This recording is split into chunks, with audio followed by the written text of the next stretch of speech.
Bismillahirrahmanirrahim. Assalamualaikum warahmatullahi wabarakatuh. Dalam kesempatan hari ini kita akan membahas terkait dengan kedudukan fatwa dan juga fungsi dari DSN Dewan Syariah Nasional dan juga Dewan Pengawas Syariah. Pertama, sebelum kita masuk itu kita harus tahu dulu apa itu fatwa. Fatwa secara bahasa artinya keputusan diberikan oleh mufti tentang suatu masalah. Jadi fatwa itu adalah produk hukum yang diberikan oleh seorang mufti kepada mustafti. Mustafti itu adalah orang yang bertanya tentang hukum sesuatu. Dan fatwa ini merupakan salah satu dari produk ijtihad. Kita lihat ke sebelah kanan, produk ijtihad itu ada 4. Pertama ada fikih, yaitu misalnya ada seorang yang belajar terkait dengan fikih, kemudian dia memiliki pemahaman terhadap hukum syariat, maka hasilnya yang dinamakan fikih. Kedua, prosesnya itu adalah istifta. Istifta di sini artinya adalah meminta fatwa. Kepada siapa? Kepada mufti. Hukum yang dikeluarkan oleh mufti ini disebut dengan fatwa. Yang ketiga, taqdi. Takdir adalah hukum dalam pengadilan. Yang menentukan adalah qadhi. Qadhi ini adalah hakim. Produknya adalah qadha, hasil pengadilan atau keputusan pengadilan. Yang keempat, taqnin. Taqnin itu proses perundang-undangan. Yang menetapkan siapa? Ahli hukum. Hasilnya qanun, undang-undang. Nah, 4 ini semuanya ini adalah proses ataupun produk dari ijtihad. Kadang proses produk dari ijtihad bisa menghasilkan fikih, bisa menghasilkan fatwa, bisa menghasilkan qadha, bisa menghasilkan qanun.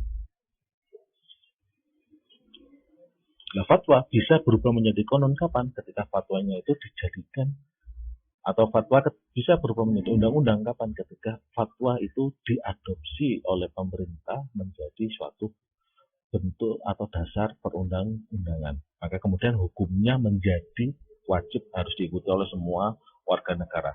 Tetapi ketika hanya sebatas fatwa, fatwa ini hukumnya menurut mayoritas ulama hukumnya tidak mengikat.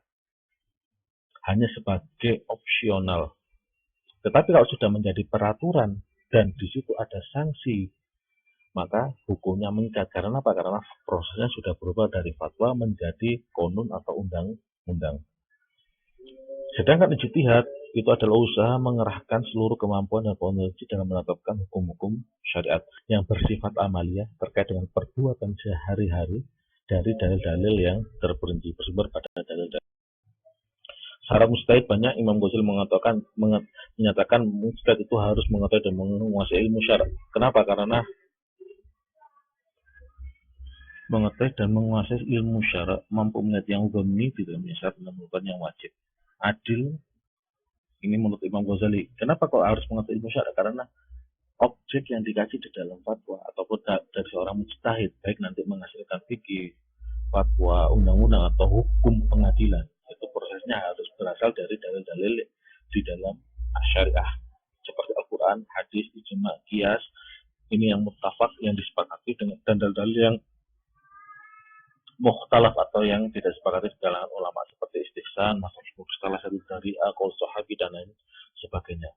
Kalau Imam Syatibi mengatakan harus selain itu juga harus mengetahui pengetahuan tentang usul fikih dan juga menguasai ilmu bahasa. Kenapa kok harus seperti ini? Karena kadangkala ayat ataupun hadis itu tidak bisa diambil secara tekstual, tidak bisa diambil secara bahasanya, pemahaman letter-let terhadap ayat dan hadis tersebut harus dikaitkan dengan konteks yang terjadi antar pada saat itu dan saat ini. Nah, fungsi fatwa yang tadi sudah saya jelaskan untuk menjawab terkait dengan permasalahan baru dalam berbagai bidang, termasuk dalamnya pada bidang ekonomi. Yang kedua, bahwasanya tadi saya sudah jelaskan bahwasanya di dalam Al-Quran itu tidak bisa kita memahami ayat ataupun hadis secara tekstual, tapi harus kita kaitkan dengan kontekstual. Contoh misalkan larangan menjual barang yang tidak dimiliki. Ini kalau kita pahami secara tekstual, maka semua orang kalau menjual barang yang dia tidak punya, maka hukumnya haram. Tak boleh. Tapi kalau kita pahami secara kontekstual, kenapa saat itu di Madinah nggak boleh? Karena pasar di Madinah saat itu sangat kecil, sehingga kalau ada seseorang menjual barang yang belum dimiliki, rawan menimbulkan perselisihan. Kemungkinan barang itu bisa dihadirkan itu kecil. Berbeda dengan zaman sekarang, pasar sudah besar, akses informasi yang terbuka, Sehingga meskipun kita menjual barang yang tidak kita miliki, tapi kita bisa menjaminnya, maka jual belinya bisa dikatakan sah. Sebagai contoh misalkan dalam praktek murabaha, seperti studi kasus kemarin saya contohkan, bahwasanya di pertama secara fatwanya bank harus membeli produk sebelum dijual secara murabaha atas namanya sendiri.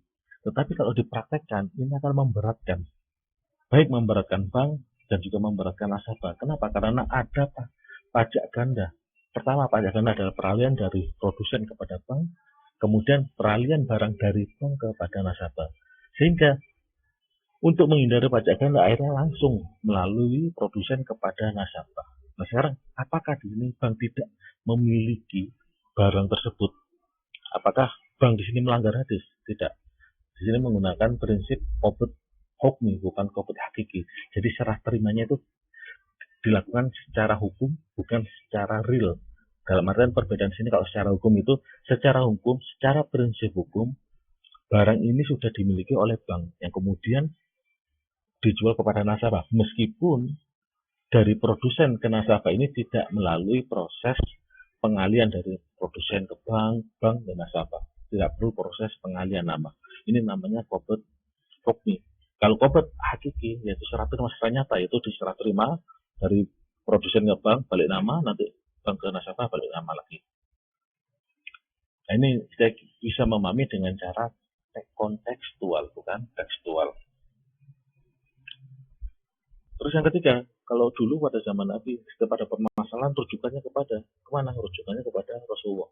Tapi dengan perkembangan zaman, peradabannya semakin berkembang, maka yang menjadi rujukan siapa? Para ulama. Kenapa? Karena para ulama adalah para pewaris.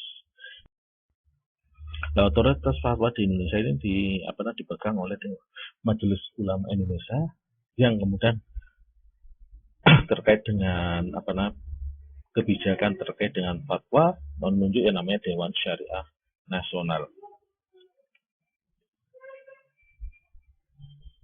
Fatwa dari DSN MUI mengandung dalil terpilih dan disusun secara sistematis. Nanti kita lihat susunannya di slide. Ya, ini struktur fatwa DSN MUI. Setiap kali kita melihat fatwa dari fatwa pertama sampai yang terakhir nomor 130 pasti mengikuti acuan ini. Pertama ada menimbang. Menimbang ini adalah dasar dari kenapa kok fatwa itu harus dimunculkan, baik dari alasan hukum, sosiologis, filosofis, atau ada praktek di masyarakat yang memerlukan hukum, atau ada bank atau lembaga keuangan ingin membuat produk baru dan ingin menanyakan hukum fatwanya. Nah, ini ada di dalam pasal menimbang. Setelah menimbang, mengingat. Nah, di pasal mengingat ini kita akan melihat, di konsideran mengingat ini kita akan melihat bahwa di situ ada rujukan baik dari Al-Quran, dari hadis, dari kaidah fikih, dari perkataan ulama, baik yang setuju, baik yang tidak. Kemudian di situ ada proses tarjih, proses pengambilan mana dalil yang dianggap kuat oleh DSN MUI. Baru kemudian disebutkan di dalam konsideran memutuskan menetapkan. Nah, menetapkan ini ada susunan, ada ketentuan umum, ada hukum, ketentuan tentang akademis, dan ketentuan tentang batasan-batasan, ketentuan tentang ta'awud sanksi bila diperlukan, dan ketentuan penutup. Nah, ini harus ada. Agar apa? Agar fatwa tadi bisa dijalankan. Jadi istilahnya di mayoritas fatwa itu MUI tidak hanya mengasih solusi satu, tapi mengasih beberapa solusi. Contoh produk tabungan. Tabungan bisa menggunakan qard, bisa menggunakan wadiah, bisa menggunakan mudharabah. Tapi kalau qard ada konsekuensinya sendiri, kalau mudharabah ada konsekuensinya sendiri, dan kalau wadiah ada konsekuensinya sendiri. Ini maksud dari ketentuan batasan dari keberlakuan waktu. Nah, latar belakang berdirinya DSN MUI yaitu SK Majelis Ulama tahun 99, itu karena sebagai bentuk untuk mendorong sebagai wadah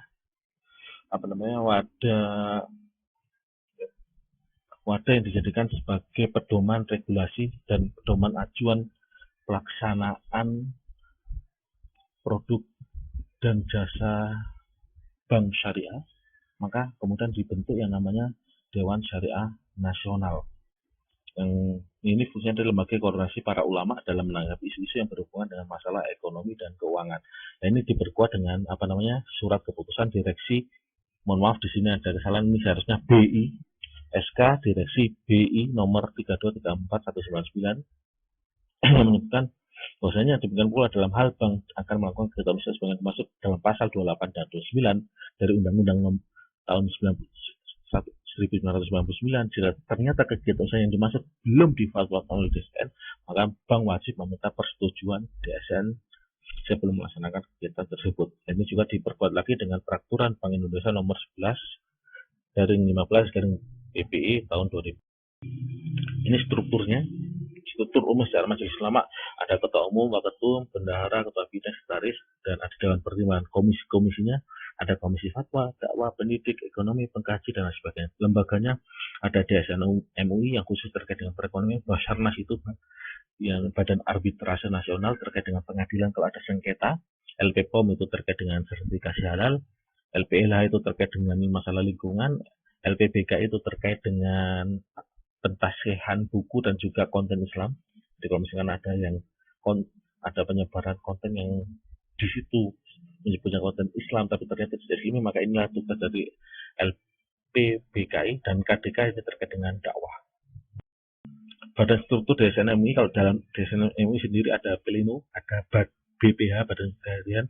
Di sini nanti ada semuanya, kita lihat sini.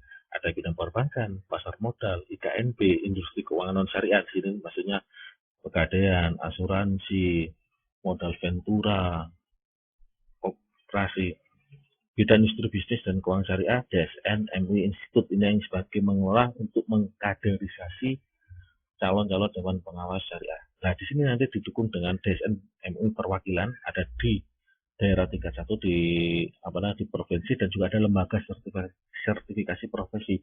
Ini tujuannya untuk memberikan sertifikat kepada kepada calon-calon yang memenuhi kriteria untuk diberi tugas Dewan Pengawas Syariah. Nah, dalam kesehariannya DSN MUI ini dibantu oleh Dewan Pengawas Syariah yang berada di bank, koperasi, bank BMT, BPRS, dan lain sebagainya. Dalam peraturan organisasi Majelis Ulama Indonesia tentang anggaran rumah tangga, penataan organisasi yang kuat dan dasar prinsip transparansi, akuntabilitas, pertanggungjawaban, kemandirian, kesetaraan, dan profesionalitas. Nah, ini tugasnya. Nah, tugas MUI itu ada 8. Pertama, menetapkan fatwa. Setelah ditetapkan, mengawasi penerapan fatwa. Melalui siapa? Melalui DPS yang ada di masing-masing lembaga keuangan syariah, lembaga bisnis syariah, atau lembaga pembiayaan syariah. Selain itu, tugasnya adalah membuat pedoman implementasi fatwa. Jadi bukan hanya mengeluarkan fatwa, tapi bagaimana fatwa ini diimplementasikan. Maka tadi ada ketentuan-ketentuan khusus. Maka nanti dari sini, dari fatwa ini tadi nanti akan ditafsirkan, diimplementasikan dalam bentuk peraturan Bank Indonesia. Setelah diimplementasikan dalam pedoman implementasi, kemudian dikeluarkan oleh surat edaran atau taklimat yang dikeluarkan melalui Bank Indonesia. Yang kelima, memberikan atau mencabut rekomendasi DPS dan ASPM. Jadi, DSN MUI tugasnya juga memberikan siapa yang berhak dijadikan Dewan Pengawas Syariah atau ahli syariah pasar modal. Kalau ASPM ini nanti ruang lingkupnya di pasar modal. Atau mencabut, misalkan ada seorang DPS sudah dianggap MUI, ternyata dalam tugasnya tidak melaksanakan tugasnya, nanti akan ingat tugasnya apa saja, maka MUI bisa mencabut sertifikasi DPS tersebut. Yang keenam, menerbitkan pernyataan kesesuaian syariah atau keselarasan syariah.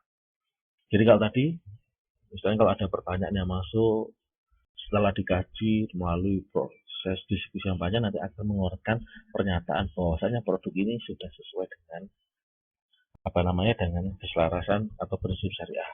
Contoh misalnya sekarang vintage, sebuah perusahaan vintage ketika mau membuat vintage menawarkan produk syariah harus mendapat persetujuan dari DSN MUI. Pertama, melalui vintage ini harus punya DPS. Dari DPS ini yang membuat laporan bahwasanya produk yang ada di vintage tersebut ABC. Secara implementasinya seperti ini. Nah, ini yang nanti akan dikaji ulang oleh DSN. Apakah sudah sesuai dengan prinsip syariah atau belum. Setelah itu menerbitkan sertifikat kesesuaian syariah. Oh, berarti vintage ini sudah mendapatkan sertifikat syariah. Menyelenggarakan program sertifikasi dan keahlian. Dan yang ke-8 adalah untuk meningkatkan SDM di bidang pengawas syariah maka melakukan pelatihan dan juga sertifikasi. Ini tugas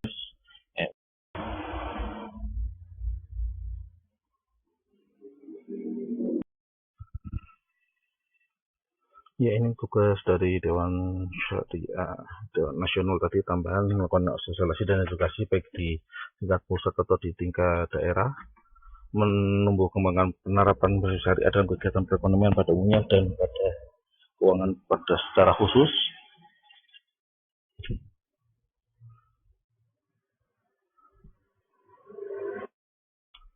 Nah, kalau tadi tugas, sekarang wewenang. Wewenang ada memberikan peringatan kepada LKS lembaga keuangan syariah, LPS lembaga bisnis, dan LPS lembaga pembiayaan untuk menghentikan penyimpangan. Jadi ketika ada penyimpangan, tugas DSN adalah memberikan peringatan. Yang kedua, merekomendasikan kepada pihak yang berwenang untuk mengambil tindakan apabila peringatan tidak diindahkan. Yang ketiga, membekukan atau membatalkan sertifikat kesesuaian syariah. Jadi setelah diingatkan, tidak ada respon, maka DSN berhak untuk mencabut sertifikat kesesuaian syariah dari produk lembaga keuangan tersebut atau lembaga. Nah, wewenang selanjutnya adalah menyetujui atau menolak permohonan LKS. Jadi kalau LKS mau mengajukan DPS atau mau mengajukan penggantian atau pemberhentian BPS, maka hal itu bisa disetujui atau ditolak oleh DSN MUI. Yang kelima, merekomendasikan kepada pihak terkait untuk menumbuh kembangkan usaha bidang keuangan syariah. Jadi menjalin kerjasama dengan lembaga perbankan, lembaga asuransi, pasar modal, dan lain sebagainya. Yang keenam, menjaga kemitraan dan kerjasama dengan berbagai pihak. Kelembagaan SMUI, ada tadi sudah saya jelaskan, ada Pleno, BPH Badan Pengurus Harian, ada LSP yang tugasnya adalah untuk mengeluarkan sertifikat, DSN MUI sebagai lembaga pendidikan atau edukasi bagaimana MUI bisa memberikan edukasi kepada masyarakat itu melalui wewenang tugas dari DSN MUI Institut. Nanti ada kemudian ada sekretaris barakat. Badan Pleno merupakan prakoordinasi yang berfungsi menetapkan, mengubah atau mencabut berbagai fatwa yang terkait dengan produk atau jasa keuangan syariah. Badan Pleno terdiri dari para ulama, otoritas, praktisi, dan pakar. Jadi Badan Pleno itu terdiri ada ulama, ada otoritas, pemangku kebijakan, ada praktisi, dan ada para pakar. Tadi ada perbankan, ada pasar modal, ada IKNB, dan lain sebagainya. Susunan Badan Pleno ada ketua dan wakil ketua, sekretaris. Untuk tugas Badan Pleno ini bisa nanti dibaca sendiri. Susunan Badan Pelaksanaan Harian nanti bisa. Untuk tugas BPA, mengkaji dan menyewakan draft fatwa untuk dikaji. Yang kedua, mengkaji dan memberikan sertifikat. Yang ketiga, memberikan pernyataan kesesuaian syariah. Yang keempat, memberikan pernyataan keselarasan syariah. Yang kelima, memberikan rekomendasi calon atau mencabut rekomendasi dari DPS, Dewan. Mengawasi DPS dalam mengimplementasikan fatwa itu tugasnya BPH. Menyelenggarakan program sertifikasi. Jadi kalau ada program sertifikasi Dewan Pengawas itu yang dilakukan oleh BPH DSN MUI. Memberikan rekomendasi juga kalau dalam pasar modal, ahli syariah pasar modal ASPM itu melalui BPH DSN MUI. Menyelenggarakan sistem administrasi dan manajemen DSN, transparansi, akuntabilitas, pertanggungjawaban, kemudian kesetaraan dan profesionalisme. Melaksanakan kerjasama saling menguntungkan baik dalam skala lokal, nasional maupun internasional, pengembangan organisasi sumber daya DSN. Ini jadi kerjasama dengan sumber daya lokal, dengan lembaga lokal, ataupun dengan internasional atau lembaga fatwa internasional yang ada di luar. Nah ini penting, proses pembuatan fatwa. Jadi ketika proses pembuatan fatwa itu alurnya seperti ini. Pertama, otoritas bisa yang menanyakan pertama kali itu adalah otoritas keuangan OJK atau lembaga keuangan syariah sebagai mustafti statusnya sini. Jadi lembaga keuangan syariah ingin menerbitkan produk baru atau ada pertanyaan dari nasabah, ada nasabah mempunyai kebutuhan tertentu yang belum diakomodir oleh fatwa yang sudah ada. Akhirnya ini bertanya kepada DSN MUI. Akhirnya kemudian DSN MUI melakukan pendalaman masalah dan perumusan fatwa dilakukan oleh BPH. Jadi setelah diajukan oleh DSN, maka yang bertugas itu adalah Badan Pengawas Harian. Setelah itu BPH melakukan kajian-kajian secara mendalam dan mendatangkan para pakar di bidangnya tergantung permasalahannya. bisa perbankan berarti mendatangkan otoritas OJK, BI, dan juga praktisi perbankannya juga. Kalau di asuransi, praktisi asuransinya. Kalau di pasar modal, praktisi pasar modalnya, yang kemudian dibarengi dengan para ulama yang sudah berkompeten terkait dengan keuangan. Ya, dengan merujuk kepada kitab-kitab yang klasik ataupun kitab yang contemporer. Setelah itu, dibuatlah draft fatwa. Nah, draft fatwa ini belum final. Nanti akan dikaji melalui rapat pleno DSN MUI. Jadi BPH itu tugasnya bukan menerbitkan fatwa. BPH hanya membuat draft fatwa yang nanti diajukan ke rapat pleno DSN MUI, baru nanti setelah itu pleno mengeluarkan fatwa. Nah, ini alur dari proses pembuatan. Nah, saat ini kalau ini masih ini data ini diambil dari 2 tahun lalu di akhir 2018. Kalau sekarang itu ada 130 fatwa. Ada fatwa keuangan syariah secara umum, ada yang terkait dengan asuransi, perbankan, pasar modal, akuntansi, dana pensiun, BPJS dan lain sebagainya. Termasuk e-money sudah ada. Nah, kalau tadi DSN, nah sekarang ini bawahannya DSN, dalam artian bawahannya DSN adalah perpanjangan tangan DSN di masing-masing lembaga keuangan syariah, yaitu Dewan Pengawas Syariah. Dewan Pengawas Syariah merupakan perangkat DSN yang bertugas mengawasi, merupakan pihak yang terafiliasi dengan LKS, jadi bertugas di LKS, bertanggung jawab kepada DSN MUI. Jadi DPS itu tanggung jawabnya kepada DSN MUI. Jadi ketika DSN MUI atau OJK, ketika OJK menemukan ada produk yang tidak sesuai dengan syariah, maka OJK akan mengajukan laporan ke DSN MUI. Kemudian DSN MUI akan memanggil siapa DPS di lembaga keuangan syariah. Tugas DPS mengawasi produk dan kegiatan usaha lembaga keuangan syariah agar sesuai dengan ketentuan bersifat fatwa, membuat opini syariah atas permintaan, pertanyaan atau temuan di lembaga yang diawasinya. Jadi kalau ada permasalahan baru yang belum ada di fatwa, maka tugas DPS adalah membuat opini syariah. Opini syariah artinya di sini mengikuti tahapan yang dulu saya jelaskan di fikih Muhammad Komputer melalui tahapan tasawur, visualisasi masalahnya apa. Setelah divisualisasi, diadaptasi. Proses adaptasi inilah disebut dengan opini syariah. Jadi kalau ada permasalahan baru, kemudian DPS mengkaji dari literatur fikih yang ada, kemudian memberikan opini. Menurut pendapat kami dari rujukan kami di kitab-kitab ini, dengan merujuk pada pendapat-pendapat ini terkait produk ini, kami memberikan hukum bahwasanya ini boleh dengan syarat seperti ini atau ini tidak boleh. Nah, ini namanya opini syariah. Nah, ini tidak bisa dikeluarkan oleh DSN langsung. Bukan DSN, DPS langsung kepada penanya, tetapi ya draft ini diajukan ke DSN MUI melalui BPH. Tugas selanjutnya adalah melaporkan hasil pengawasan kepada MUI 2 kali dalam setahun. Jadi setiap 2 kali dalam setahun harus melakukan pengawasan, melakukan pengecekan apakah produk yang berjalan di LKS sesuai dengan prinsip. Wewenangnya ini memberikan nasihat dan saran kepada komisaris. Jadi kedudukan DPS itu sama dengan kedudukan komisaris. Jadi bisa memberikan pendapat dan saran khusus yang terkait dengan aspek syariahnya. Jangan seperti yang ada sekarang, ada beberapa di lembaga keuangan sekarang itu DPS-nya itu difungsikan hanya sebagai pembaca doa. Jarang diikutkan dalam diskusi-diskusi terkait dengan pengembangan produk atau pelaksanaan produk keuangan syariah. Sebagai mediator antara LKS dengan DSN MUI dalam mengkomunikasikan usul dan saran mengembangkan kegiatan usaha. Ketiga, memberikan peringatan pada direksi lainnya untuk melakukan upaya penghentian penyimpangan syariah dan berhak melaporkan kepada otoritas. Jadi sebelum lembaga keuangan syariah menerbitkan produk baru atau katakanlah produk baru kemudian akan ditawarkan kepada masyarakat, maka yang harus diminta pendapatnya adalah DPS. Nah, DPS tidak hanya berhenti di situ. Setelah diminta pendapat, nanti dilihat implementasinya seperti apa, termasuk dalam hal brosur. Jangan sampai nanti ketika ditulis brosur sesuai dengan syariat, tetapi di dalam brosur masih menyebutkan ada unsur bunganya. Nah ini kalau ada temuan seperti ini, maka pertanyaan pertama adalah DPS-nya kemana?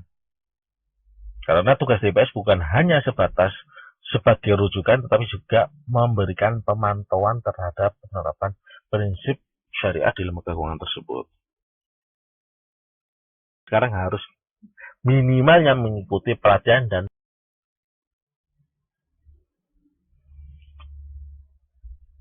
ini rekomendasinya lanjut setelah proses pengajuan tadi.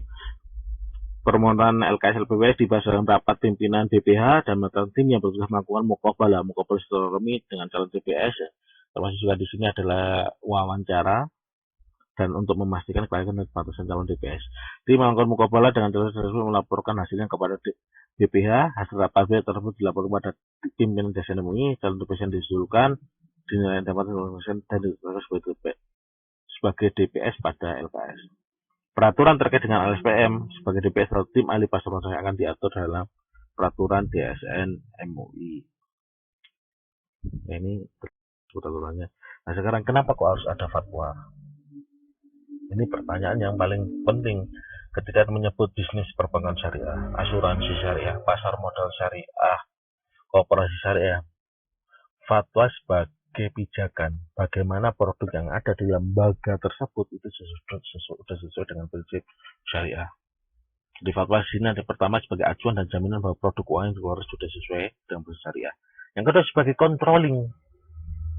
Yang tadi fatwa bukan hanya fatwa saja, tetapi harus diberikan bagaimana fatwa ini diterapkan. Kenapa? Sebagai bentuk kontrol dari Dewan Syariah Nasional terhadap proses penerapan produk-produk di bawah di lembaga keuangan syariah itu seperti apa? Apakah sudah sesuai dengan prinsip syariah? Apakah sesuai dengan aturan fatwa atau belum? Yang ketiga, amanah dari Undang-Undang Nomor 21 Tahun 2008 tentang Perbankan Syariah. Di situ disebutkan bahwa kegiatan usaha sebagai dimaksud dalam pasal 19, 20, dan 21 ini terkait dengan syariah wajib tunduk pada prinsip syariah. Nah, prinsip syariah ini difatwakan oleh DSN MUI.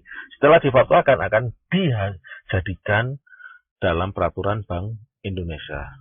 Nah, fatwa juga sebagai tolak ukur untuk perkembangan keuangan syariah di Indonesia.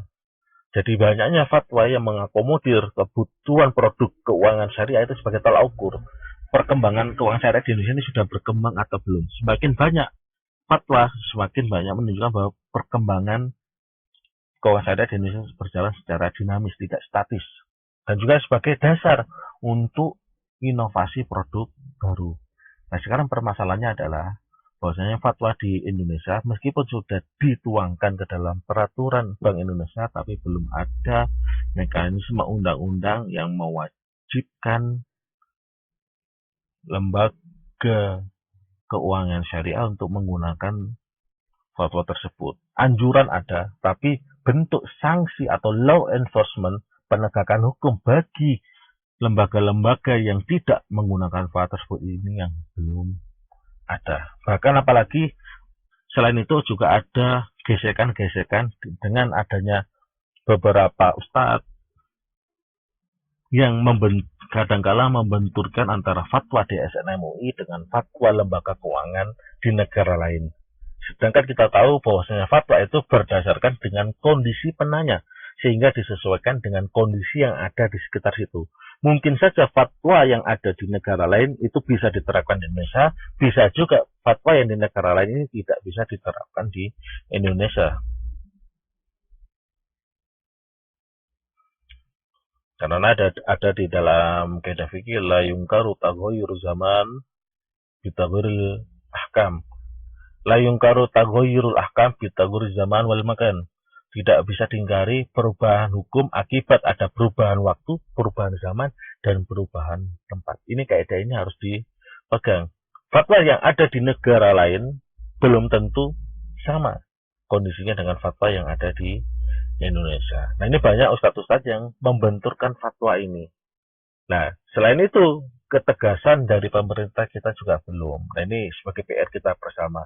Kalau di Malaysia, lembaga keuangan di Malaysia, lembaga keuangan syariah harus mengikuti fatwa. Kalau tidak mengikuti fatwa, boleh, tapi harus ngambil pendapat yang paling ekstrim. Paling ekstrim itu yang paling kaku dari permasalahan tersebut, tapi tidak boleh menyerang lembaga lain yang menggunakan fatwa lembaga fatwa Malaysia dalam pelaksanaan produknya. Berbeda dengan di Indonesia. Di Indonesia, lembaga kami lembaga yang murni syariah. Kemudian nggak sengaja mereka, antara sengaja atau tidak sengaja, menyerang bahwasanya fatwa yang dikeluarkan oleh DSN tidak murni syariah. Nah, ini yang ada persoalan kita bersama sebagai PR kita bersama untuk dalam pengembangan produk keuangan. Ya, demikian terkait dengan pembahasan tentang fatwa dan juga peran dan fungsi Dewan Pengawas DSN MUI dan lain sebagainya. Jika ada pertanyaan, jika tidak ada, jadi untuk absensi hari ini akan saya hitung berdasarkan pertanyaan atau kesimpulan dari materi hari ini. Terima kasih. Assalamualaikum warahmatullahi wabarakatuh.